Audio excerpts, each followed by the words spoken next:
I'd like to welcome everyone to the conversation where we talk about everything Cowboys.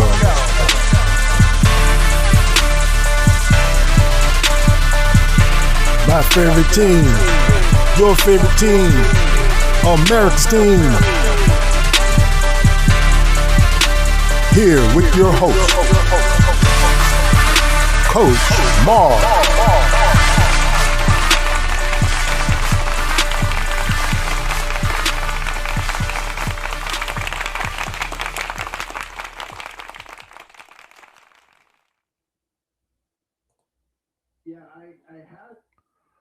Cowboy Nation, how are y'all doing tonight? How are y'all doing tonight?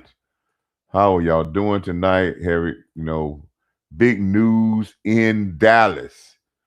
Big news in Dallas. What's going on, people? Come on in. What's big news in Dallas? Big news in Dallas. A lot of everybody's reporting Christopher Parker, defensive back uh, coach, passing game coordinator for the hated Philadelphia Eagles, is now finalizing a contract to be the new defensive coordinator in Dallas. Kind of surprised, but when I talked about the defense coordinator on my other show, I was talking about where we're going to do this economy, where we're going to go the very expensive route for a defense coordinator. I don't think we went to this very expensive route. When you're promoting a guy from another team that never been a coordinator before, you're going to get him at a dirt cheap price. You're not going to get him at Matt Eaglesu's price of $400 million a year. He may come in here with very little say so with assistant coaches. You're giving a bright mind a chance. And I'm not disclaiming that Mr. Christopher Parker cannot be a great defense coordinator. I'm going to point out some things that concern me, but we're going to talk about what it's going to take for a first-year defensive coordinator to be successful.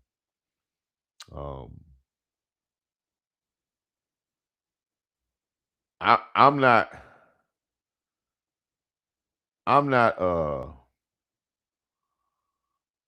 one of those guys that I'm not an NFL guy, but I have had an opportunity to go from coaching and then getting my first coordinator job. And it's a difference from being a coach of a position to being a coordinator. There is a definite position difference between being a position coach and a coordinator as going from a coordinator to a head coach. It's a definite dynamic in your responsibilities and your attention span. As a assistant coach, your attention span is basically on your players, on your position. You entrench yourself with your players. If you're a defensive line coach, they come to you first. You with those guys every day. You answer questions from the coordinator about how your defensive line is playing, how they look, the healthiness of them.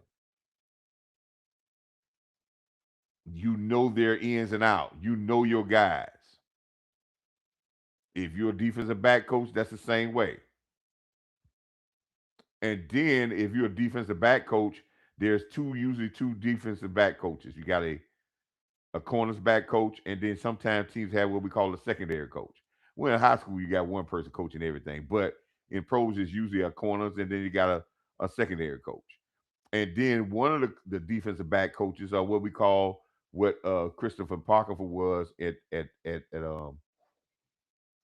Philadelphia was the passing game coordinator. So what he does is he devises he has a he comes up with what packages, coverage packages, would may be good for to be increment into the game plan against another team, and to be able to put the type of coverages in that the defensive coordinator wants to be able to coexist with his defense to make sure that they do the things that that defense wants to be sound.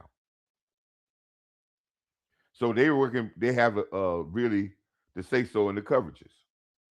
If you're the passing game coordinator, so and with running game, you have a linebacker coach. Sometimes you have a defense line, and then you have one of those maybe what we call the running game coordinator. They are the ones that set the fronts and really kind of dig deep in to what how we're gonna stop the run. They're the ones that say what package, what we're gonna come up with this game plan to stop the run because of the fact this team like to do certain things, as well as they're going to put the philosophy, the basic philosophy of how this defense attacks the run.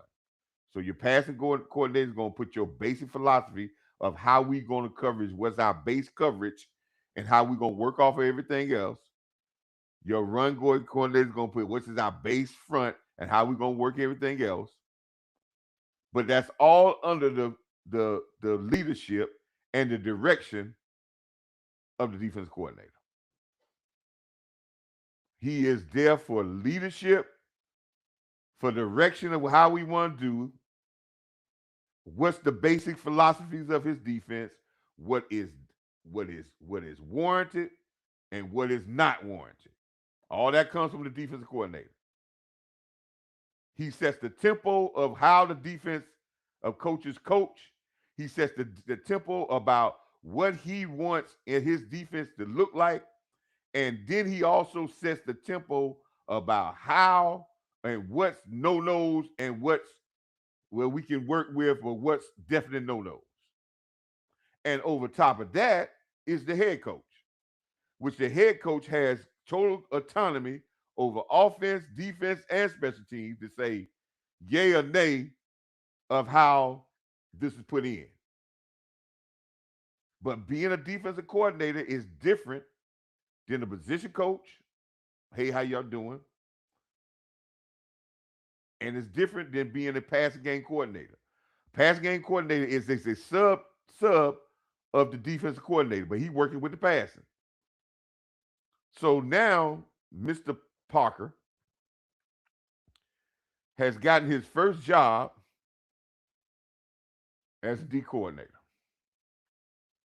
Before we go any farther, let me share the screen with you and let me let you see the Wikipedia of Mr. Parker.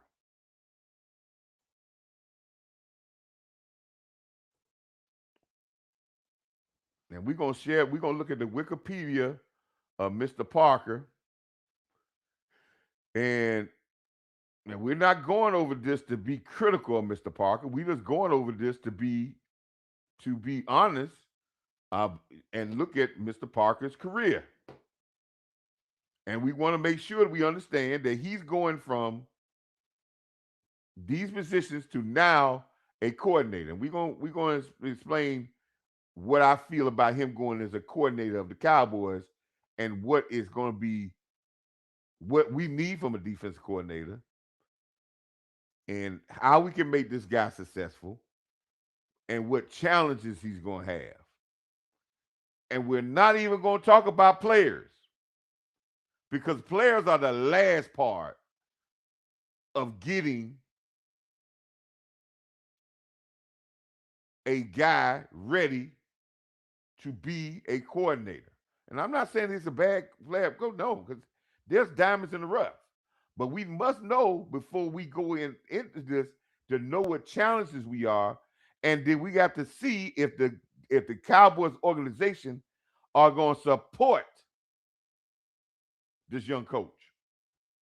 Okay, in December, this guy's 34 years old, young guy, love great ideas. I'm not saying you got to get an old Skogie, great ideas, young guy, 34 years old, was born in 1991.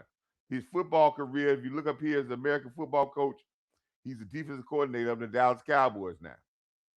He's a previously a quality In his pro experience, he was previously the quality control coach. Where the quality control coach is, he goes and makes sure that all he does the basically the guy that gets the stats, gets the stuff, and all that stuff. Make sure that things are in place. He gets make sure the analyticals, all that stuff. He makes sure that we get that everything is in place outside. He's the assistant to the assistant, right?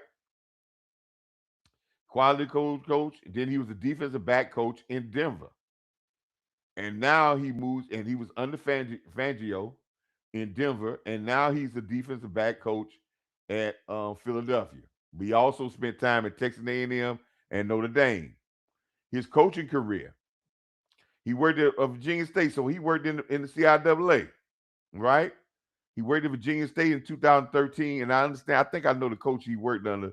Very good coach that they had at Virginia State, but that guy moved on, and he went to Norfolk State, and I think he brought him with because he also from 2013 to 2014 at Virginia State. Then he spent some time at Norfolk State with both safeties and corners. So he was coaching both safeties and corners at Norfolk State. So most of the time they probably were coaching both of them at the same time. And then he was assistant recruiting coordinator. And then Parker was hired by a cornerbacks coach at William and Mary in 2017. He didn't stay there long.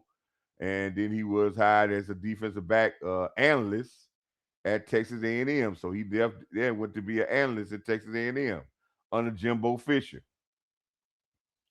Then Parker moved on to that in 2019. That's when he became the quality control coach at Green Bay.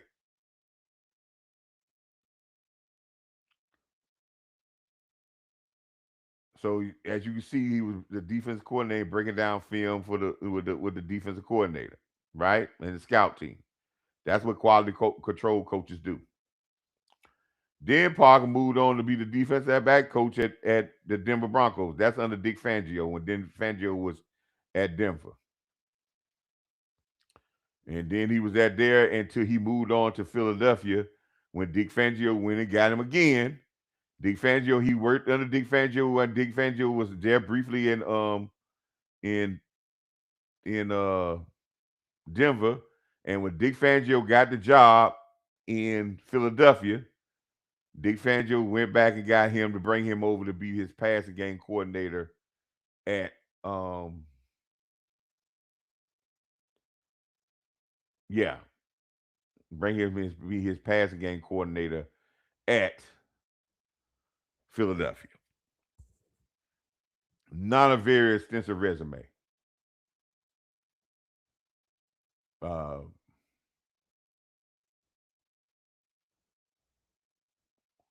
not a lot of stuff in this resume that says that he's been in leadership roles,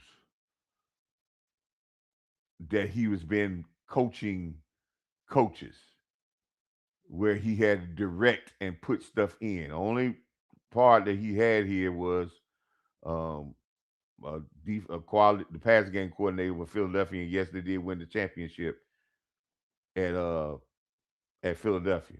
But not a lot of in his resume that says that he was passing game coordinator at many spots. Basically, quality control. He had some cornerback positions. He had some short stints at not a very extensive resume. And if you want to be frank about it, he had to wow me very. He would have had to wow me very much in his interview process for me to give him the keys to a defensive coordinator job of one of the worst defenses in football. Now, I'm not saying this guy can't do it. I'm not saying that some of these he might have some people that's very verifying him. That's saying that he is the guy, he is the man. But when we look at his coaching career, it's really where I really can't make this look like, oh well, this is ooh, yeah, this, yeah. And let me get to this last part down here. when they start talking about who he coached,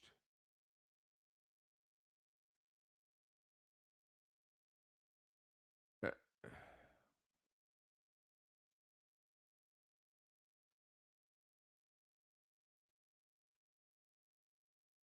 that could be one of the craziest things when they start talking about who he coached. There's a lot that he put into a player for a player to be good, and being 1 year with a player, you can't say that this guy developed these guys in 1 year. I mean,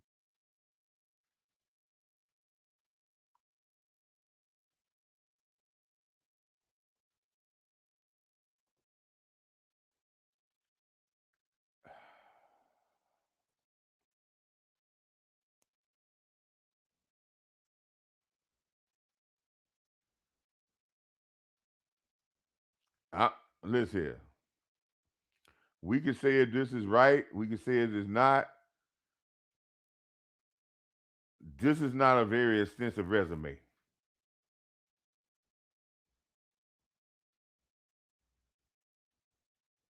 Um, I guess I got to do some other things too. Let me show you before I go into something else. Let me show you what I said on Twitter concerning the success of Mr. Um, Parker and how Mr. Parker is going to be successful. Um, I know some people are gonna say, "Well, Coach, what are you saying here? Are you saying anything bad about this young man?" Let's go back to what I had said about Mr. Parker. And as I look at this, I'm concerned. I'm very concerned, and I'm wondering what made them make this choice because there are some other guys with better resumes. And if you really want to think about it, I'm not pushing this guy at all. But Gannon, even though I didn't like Gannon, his resume is better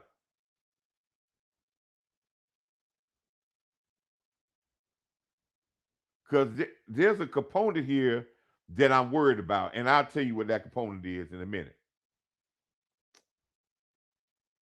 This is what I put on Twitter, and this was in response to a post I think Boss Cowboy made, or I put out there and I tagged Boss Cowboy. I say DC Parker, a big step to DC.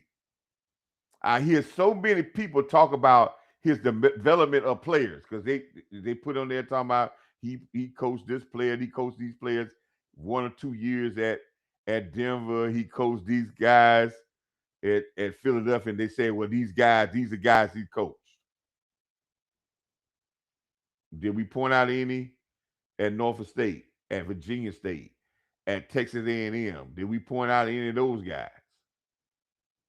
We pointed out the guys that was unprofessional that turned out okay. They point out talking about he developing players. That's the most important key job for defense assistant coaches.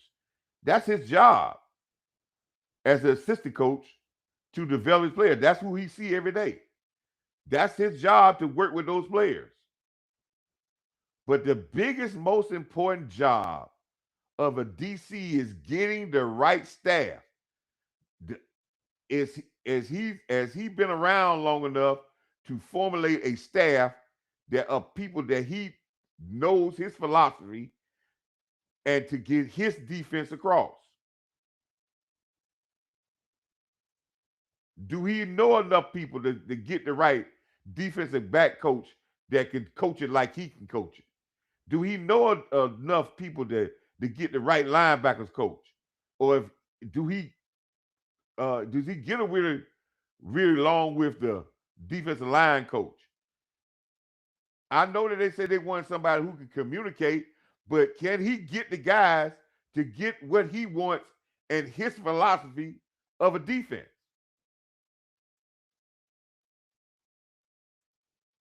the right staff, and the right type of players. Now, players, we'll talk about that later.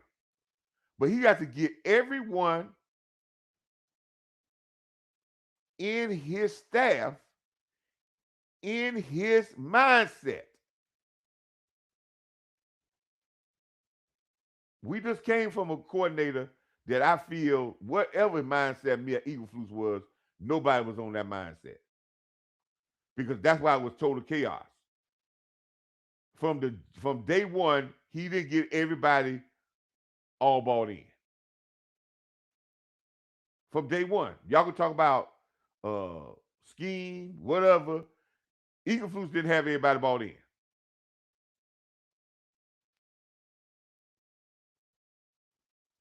And the coaching and developing coaches and players. When you're the defensive coordinator, you got to develop coaches and players. Yes. Yes. Coordinators to coach the coaches. Yes, they develop guys to fall in love with their scheme and their way of thinking. Yes. Coordinators coach coaches, head coaches coach coordinators. Yes. He's got to get everybody and he's got to coach the coaches and then he got to coach the players. Now, he's not going to have direct uh, coaching of defensive backs because he's got to oversee all the defense, not just the defensive backs.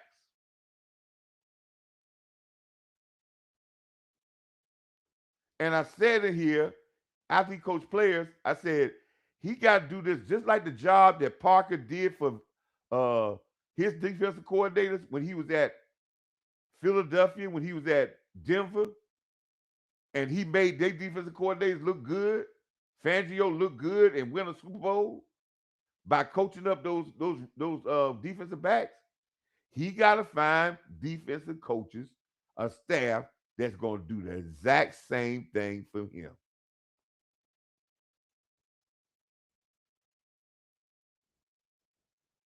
Because they must be on point to be able to get this young defensive coordinator with all these great ideas. I'm quite sure he got great ideas. I'm quite sure he's got a fresh mind. But he's going to only be within it if he could have been an old guy. Old, new, no. You got enough talent on this team. The talent difference is we're going to get talent. He's only going to be good as the guys that he put underneath him and how they buy into what he believes in.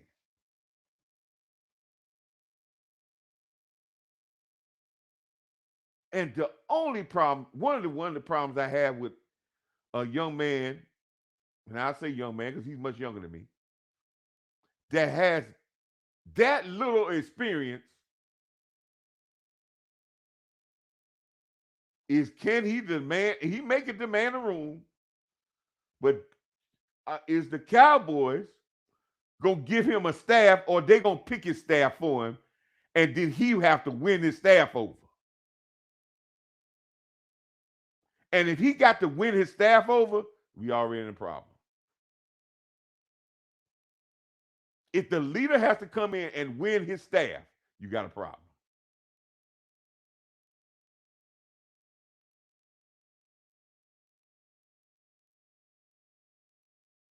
The staff got to be unified and they got to win their players. But if the head, if the coordinator got to win over his staff, you got a problem. Because if he don't win over his staff, how are we gonna win over the players? And how are we gonna have everybody in one accord to get a job done that's gonna be tough?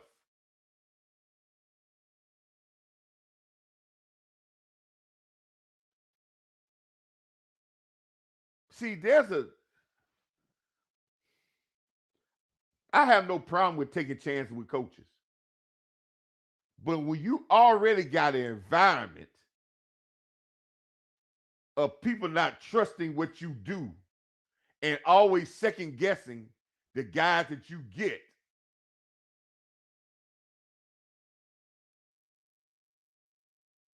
Reaching right here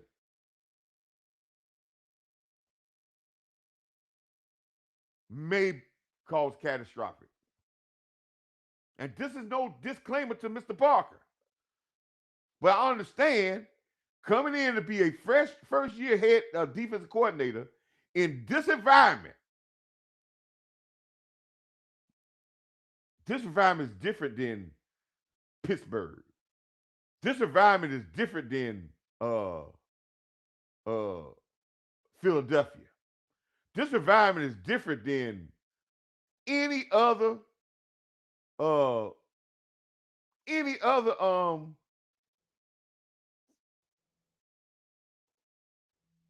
any other organization in football.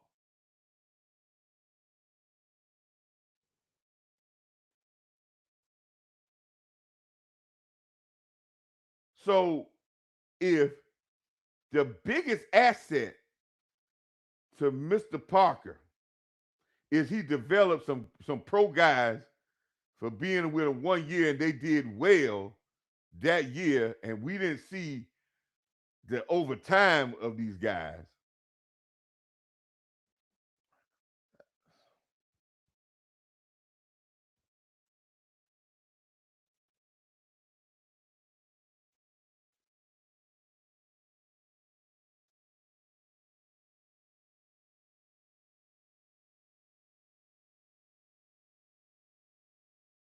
I, I,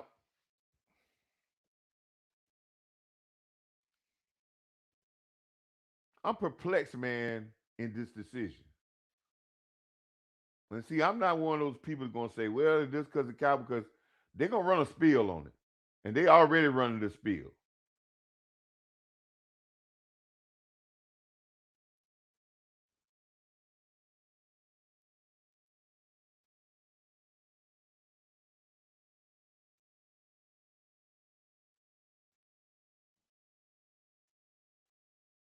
I'm just to the point of saying,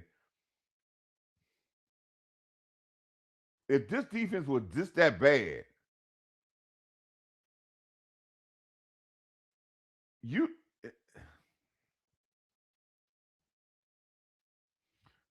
Kristen Parker ain't gonna come in here for no less than about 200,000, maybe 1.5 million, maybe 2 million, maybe. They're not gonna give him $4 million.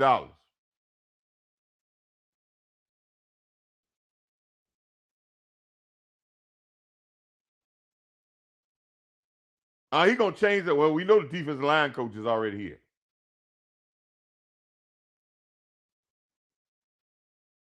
Is his philosophy coaching with that type of defensive line coach? Because they say this guy puts in a 3-4.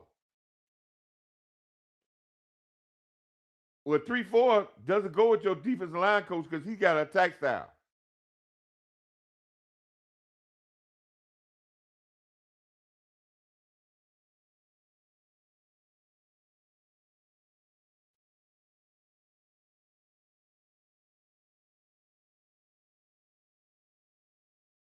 I just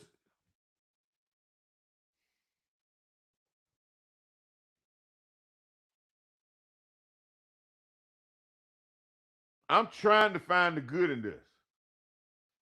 And this is not discrediting Mr. Park. And he may be a diamond in the rough.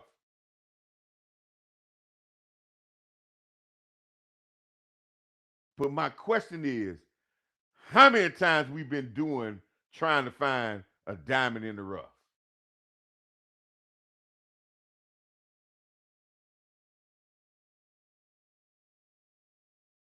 We did that with Shane Gailey. We did that with Jason Garrett. We did that with Dave Campo.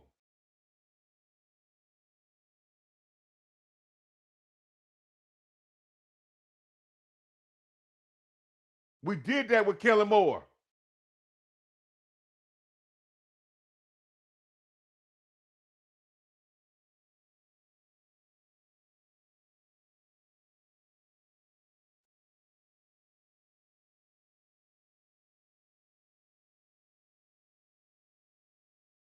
we we we think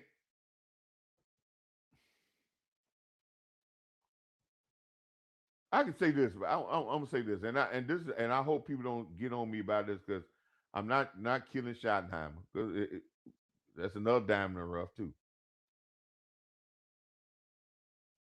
But Jerry and Steven have not been good at picking coaches. They've been good at picking players.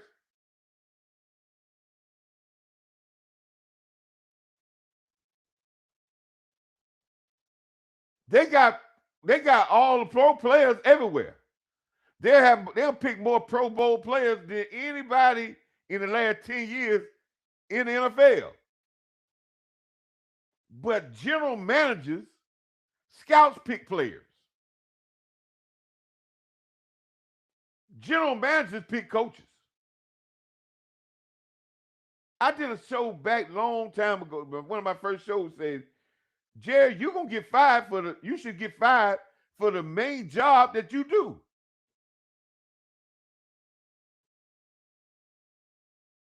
General managers do not get fired for drafting players. General managers get fired when their coaches fail. They hire the coach. Most time when the coach get fired, they get fired too.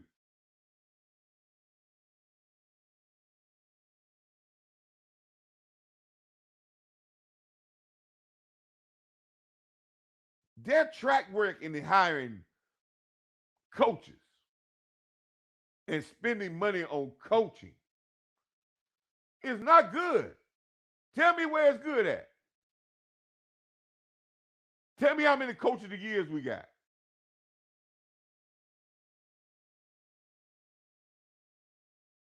Tell me how many people, coordinators, went to get head coaching jobs other than Quinn.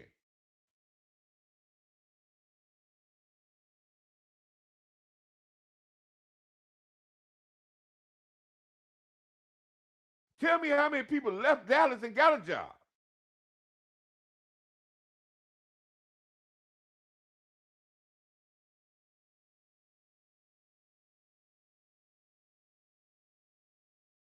What coaching tree?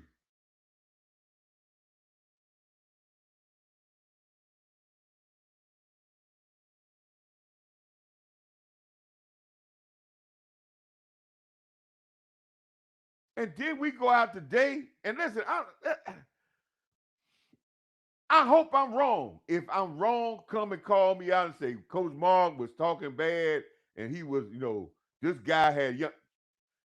I hear what people saying about, oh, we want a young guy that got new ideas, this and that.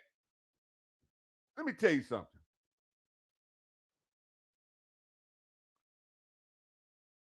I've said this and I'm gonna say it 150,000 times until somebody listens to me. Coaching in Dallas is not like coaching in Chicago. Coaching in Dallas is not like coaching in LA with the Chargers, the Raiders, the Eagles, the Giants. Anywhere. It's not. You got more media scrutiny. You got 55 brands.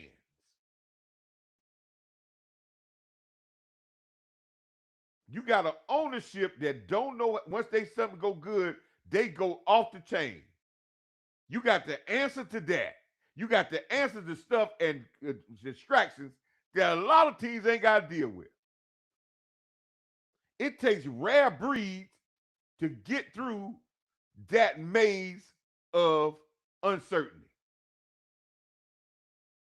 So who you need in Dallas is guys with strong personalities.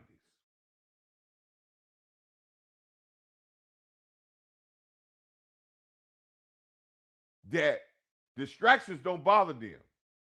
They can calm distractions because of their personality is demanding.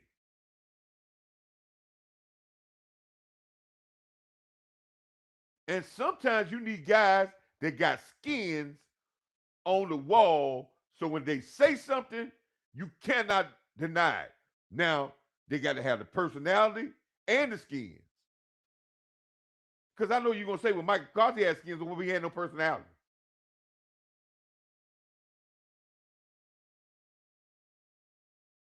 and he wasn't demanding. And if you look at his career, you got what he was.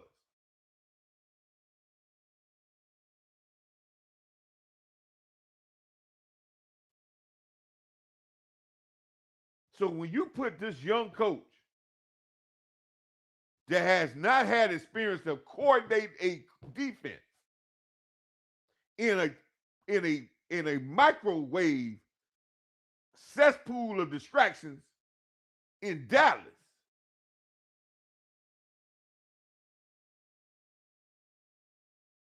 you better support him.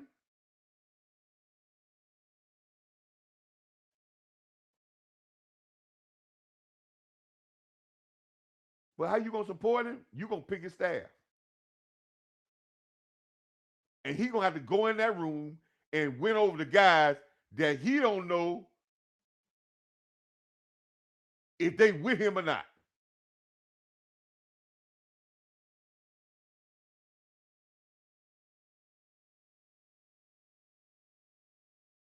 See, Fangio when he came to the Eagles, he went and got the guys that knew he was the boss, that he knew that was loyal to him,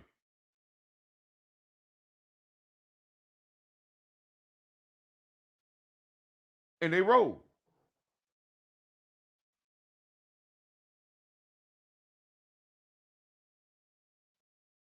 But we put, and I know some people say, "Well, Coach, well, you ain't being positive." Come on, man. This is a very important hire. I told you in my past video what I need, what I say the Cowboy uh, defense coordinator has to be. He has to be demanding. He has to be a strong personality. He has to be the personality that says, "I don't give a damn what the offense do. This is a defensive team." He has to be demanding that says this defense will have to lead us to a Super Bowl. He can't be mild natured and sitting back and saying, "Oh well, if we get a little bit better, we play sound, we'll be okay."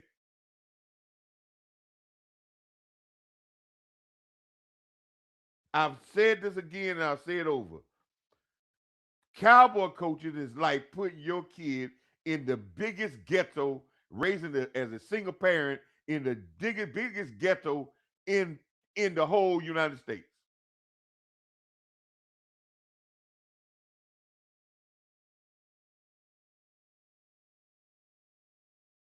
And you put that person in there, and you tell them, say, okay, how do they go out and raise a child in this ghetto with all these people coming at all the drugs and all that stuff, and you because you got that type of distractions in Dallas. It ain't the drugs, it's just always something.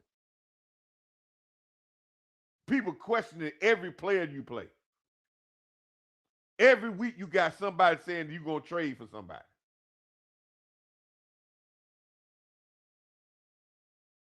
And then you put this guy in that category, and you don't surround him with support. Now you're gonna bring in young coaches with him because everybody say, "Oh, we need these young coaches." Let me tell you something. I have no problem with young coaches. I like the young coaches to get opportunities. That's what is all about. But when you got a young team that has a problem of being ready every week, that's it's been our problem.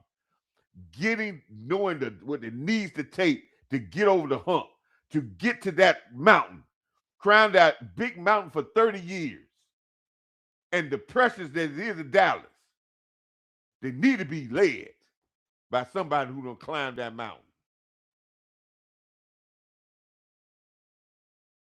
not somebody who's trying to climb it with them. There's too much stuff going on in Dallas.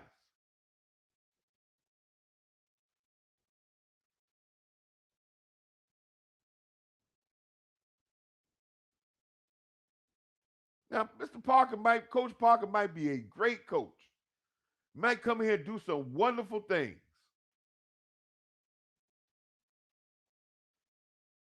But don't tell me because he developed players. Because when he gets to be a coordinator, the actual going to working with players one on one and developing, he's not doing that no more. That's left to the court, the position coach. I remember we had Quinn back in here. He said he was over there with the defensive line because he was a defensive line guy and he was working a lot with the defensive line. And people say, "Oh man, Quinn out there working with the defensive line." Well, he didn't do that every week, every day. He had to move on. He got other responsibilities.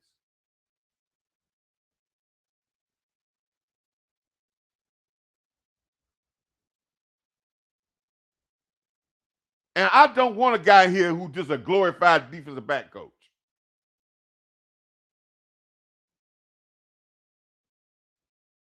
Or we start to say we defensive coordinator by committee. Because I smell that.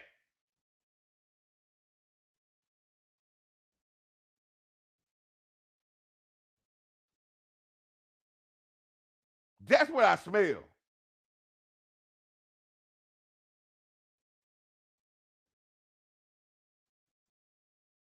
That we're defensive coordinator and we're going to have a lot of input from everybody.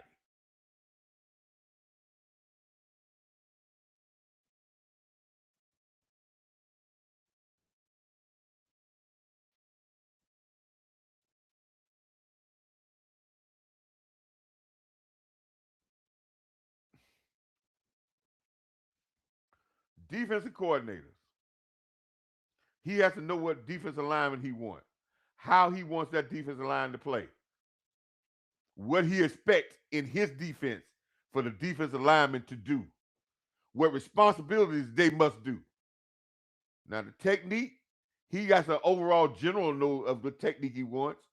That's why he's bringing his defensive line coach to get that out of him. But what they're expected to do, how they're expected to handle his defensive fronts, his defense, that comes from the defensive coordinator. Same thing with the linebackers. The basic terminology, the basic what they want, got to come from the defensive coordinator. Same thing with the secondary.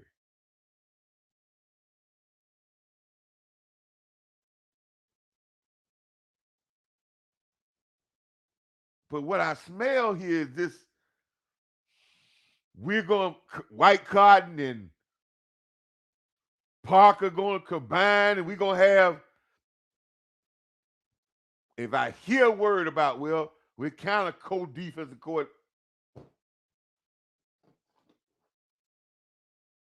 Watch what I tell you now, because this is what that smells like.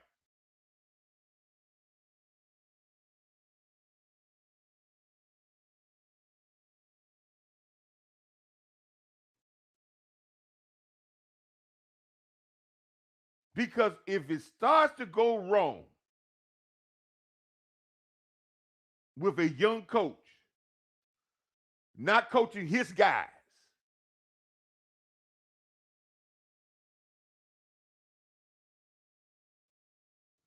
it's going to be a sad day in Dallas. Now, some of y'all going to say, no, we just go get the 2 first-round draft picks and go get Mike Crosby and go get this other corner and get these guys, all these superstar guys. That, man, that'll get over that. No, it ain't. Let me tell you something about defense. Defense is more unified than offense. You got to have more continuity, unselfishness, playing together, sound, same mentality on defense to make defense great. You can't have 11 bunch of great athletes go out and on a defensive unit and get quality defense against quality offense. It's going to look bad. It's going to be up and down. It may have some flashes. Let me put it like this. Philadelphia took that same defense 2 years ago and was horrible. Fangio came in and got continuity, and they got to be number one. Now, we say, can this guy come in and do that? He's got experience that he worked with Fangio, and Fangio did that. Okay. If that's what the experience level y'all talking about, fine. But his resume, people, is not impressive to me.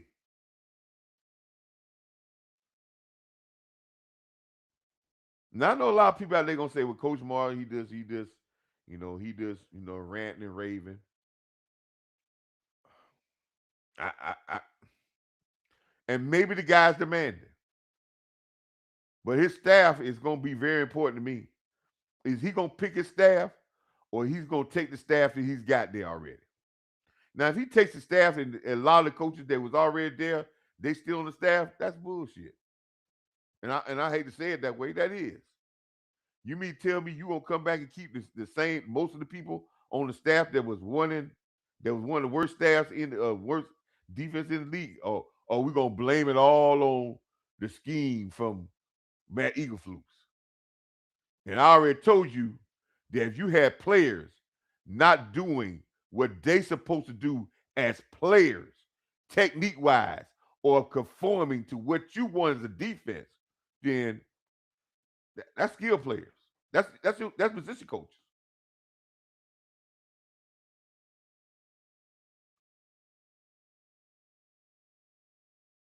And it's the job of the position coaches to make the coordinator look good. That's their job. When I worked as a position coach, it was my job. I worked the offensive line coach. It was my job to make the coordinator look good. It's my job when I was working the defensive line coach to make the coordinator look good. You can't be a good Indian. There ain't no way in the world you be a good chief.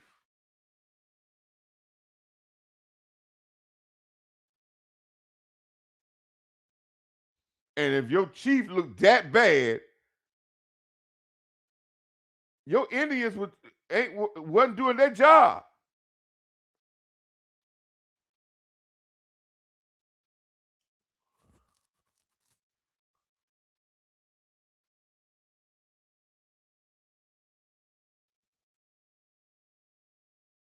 They were not doing their job.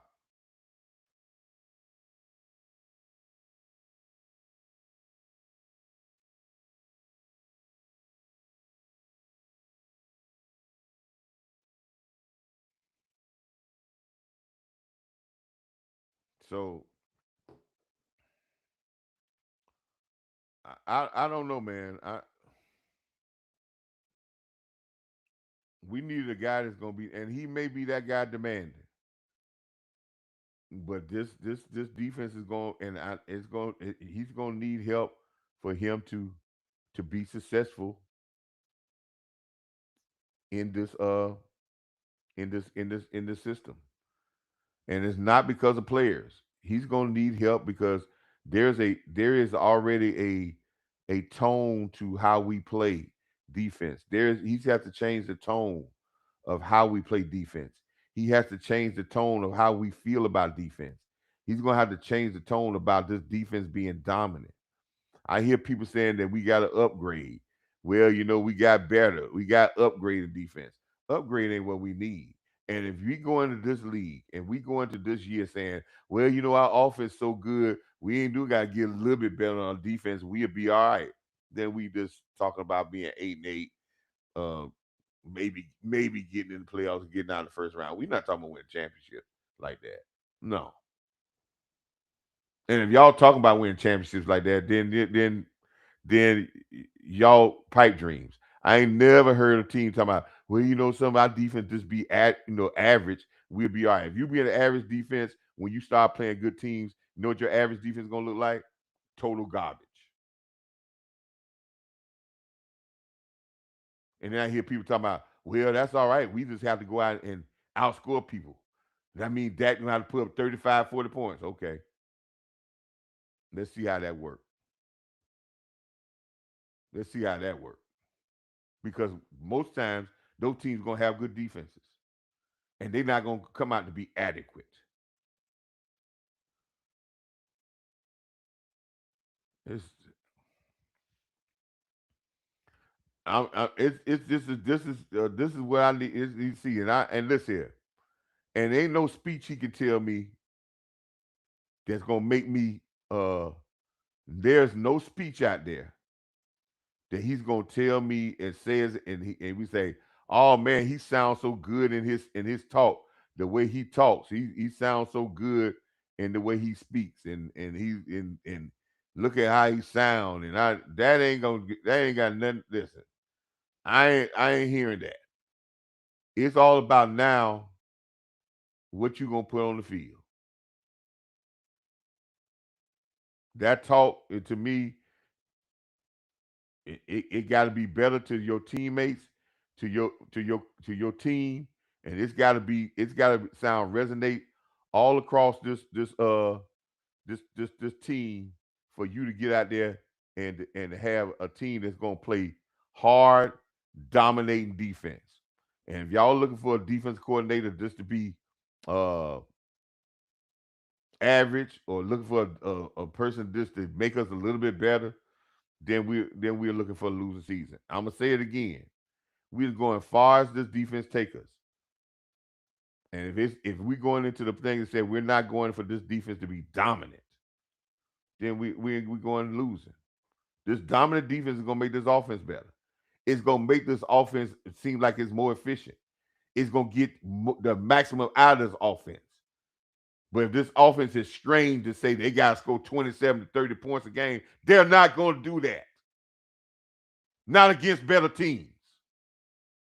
And it's going to always come down to one possession. And every time it comes down to one possession, you win 50%. The best of quarterbacks win 50% of those. The best. So we want to go down the stretch and say, oh, we're going 50%. 50%.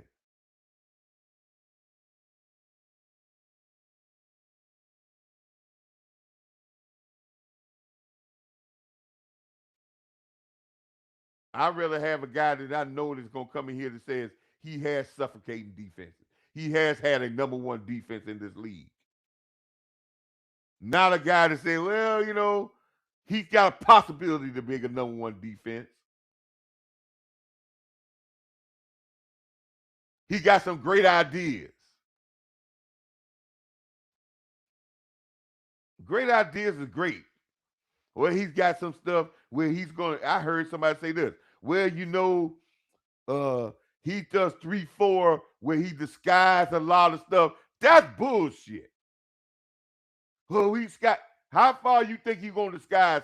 How long you think that the NFL teams are going to figure that out? Maybe after week 1? Week 2? He got to be able to motivate, to get guys to be able to impose their will on another guy. Great defense impose their will. They don't go out and trick everybody.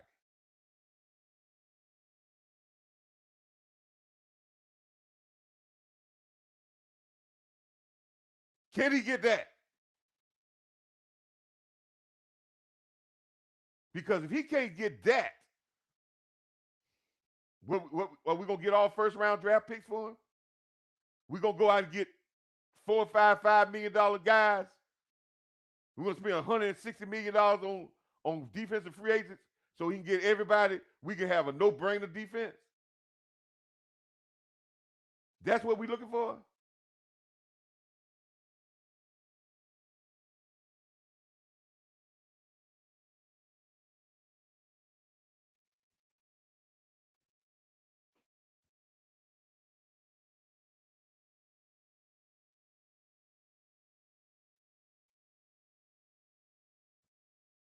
I said this again, man. I say it again.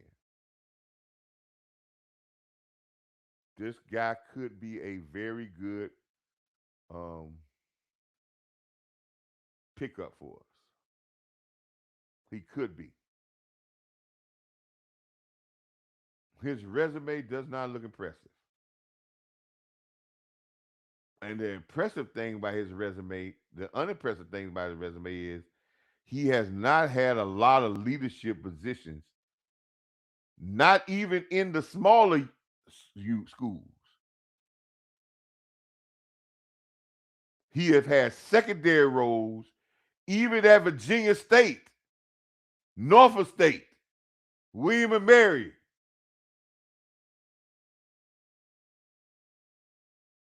offense quality coach at Green Bay. Just because he interviewed for jobs doesn't mean did he get them. And the reason why he didn't get them is because of probably of his resume.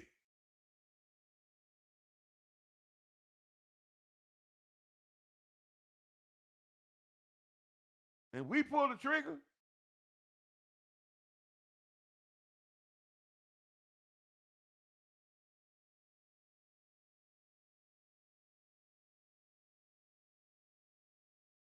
And then we got Ed Water talking about, well, you know, he interviewed at Green Bay and right before, and he was the finalist, and they decided to go with the other.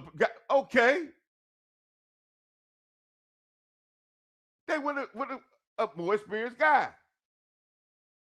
Did they keep him on the staff?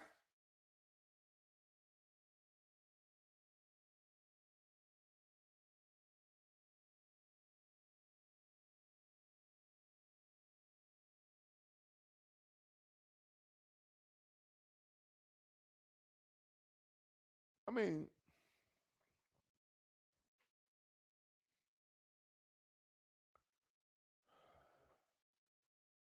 maybe somebody can sell me on this.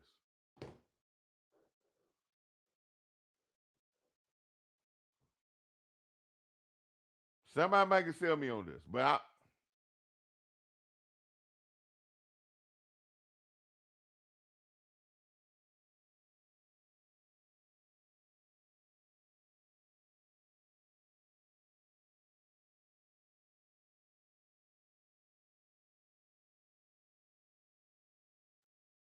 maybe we just because maybe Schottenheimer want this because he don't want to feel threatened.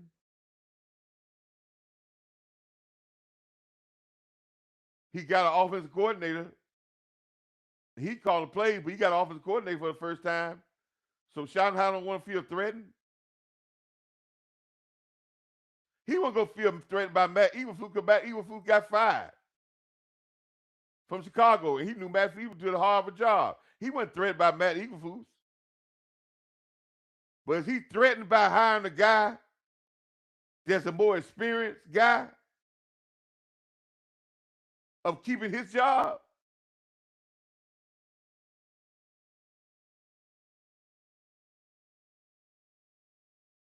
If I hear in one of these interviews that our defense is a collective effort and thinking, then I'm gonna say, man,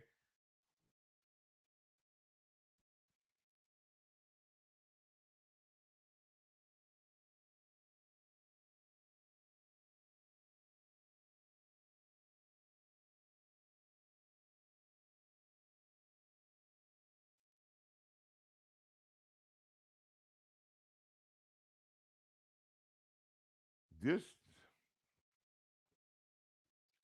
this is reaping to me of a defense by committee type of thinking.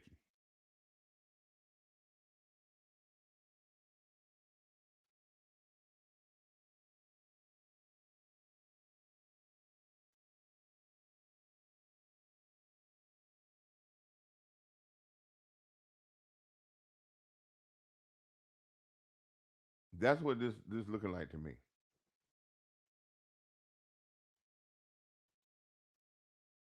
I hope that's not what his case is turned out to be, but that's what it looks like to me. That one guy gonna handle the secondary, and he's gonna be more dominant on the secondary, and the other guy's gonna be more dominant on the run game.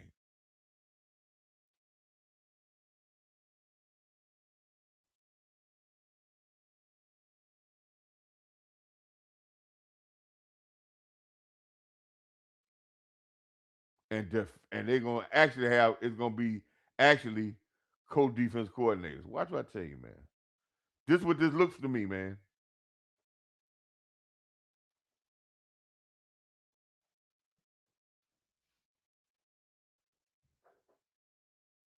Y'all might not think about it, man, but it sounds like that, man. It just sounds.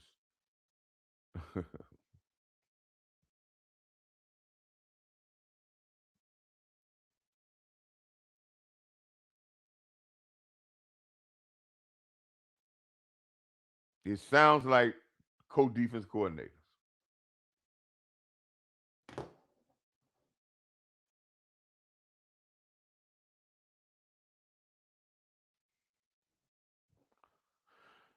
Oh man, I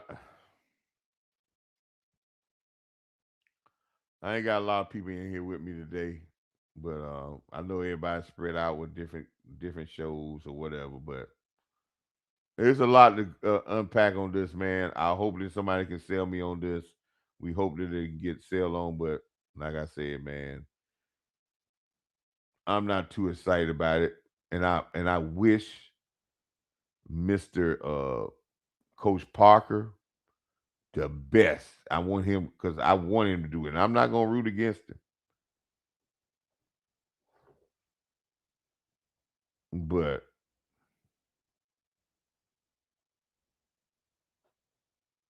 it sounds like we hired a guy to try to get the defensive backs playing better, not the defense.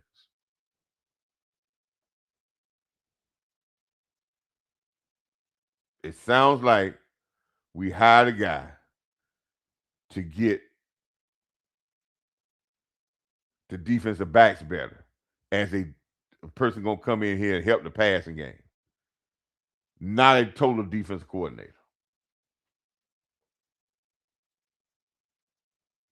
Sounds like we hired a glorified passing game coordinator, and we're gonna let somebody else handle the running game.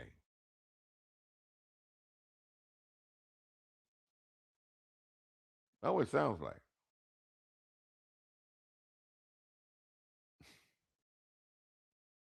Watch what I tell you. When they say White Cotton is now got more of a role with this defense, and he's really handling the run game. Watch what I tell you.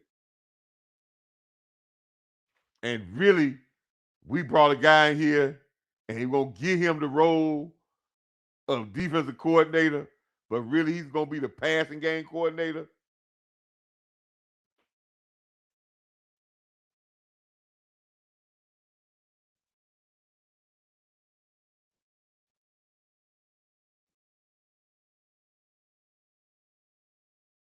I hope that ain't the case, but that's what it smells like. Man, until next time, people. I love you, man. Remember what I said, man. Defense is a weapon in Dallas. We still gonna make those T-shirts regardless. We got to push that. That's got to be the mentality. And remember, nothing or no one can change God's will. Can stop God's will. Remember that. Until next time.